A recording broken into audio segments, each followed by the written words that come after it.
and in motion is where the CHR prefers to be. For a crossover, that's a mighty big qualifier. Toyota's latest drives nicely. The steering is weighted well and makes the car easy to position in a turn. The wheel itself is larger than we prefer, but it's not school bus big. The suspension keeps the car relatively flat and composed through corners. The brakes are tuned well and provide plenty of confidence, decent feel, good pedal length, and enough stopping power to carry you into a corner. Mind you, this is still no hot hatch.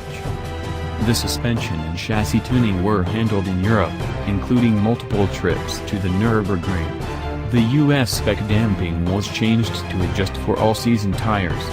The CHR sporty suspension means a firm ride, which the standard 18-inch wheels don't help. While the result is one of the better driving vehicles in its class, most other brands weren't trying too hard. Two of its closest competitors, the Fiat 500X and the Honda HR-V, are tuned for comfort and practicality, eschewing any pretense of sportiness.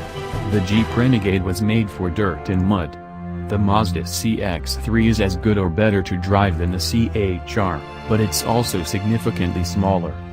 The well-tuned chassis seems somewhat like overkill when you consider lackluster powertrain. The 2.0-liter naturally aspirated inline 4 makes 144 horsepower and 139 pound-feet of torque, which is fine enough for the class. The US-only engine is mated to a fuel-efficient but soulless CVT. Despite making peak power at 6,100 revolutions per minute, the engine feels gutless at full bore. Sport mode helps by adjusting the throttle, but the fake gears it also enables probably hurt more than help in straight-line acceleration. Fuel economy hasn't been finalized, but Toyota expects the CHR to net 27 city/31 highway/29 combined mpg, right on par for the class. Like a good former Scion, the CHR is aimed at millennials, the same group that Toyota's youth brand desperately wanted to attract. Toyota's ideal CHR shopper is single or married without kids. Backseat passengers of any sort would therefore be rare, which the company feels justifies the compromised second row. People want crossovers for the looks, the high seating position, and the cargo space. Solid driving dynamics might be a bonus, but they're not the reason someone seeks out a small utility like this. That leaves the CHR's unique styling and standard safety items as the big differentiators in a crowded segment.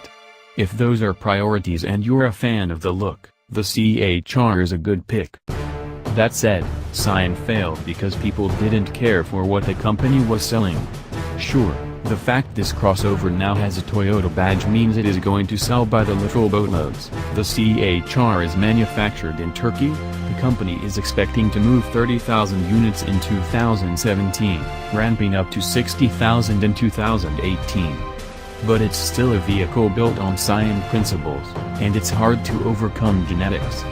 Those interested in options like navigation, leather, and a moonroof are going to have to look elsewhere.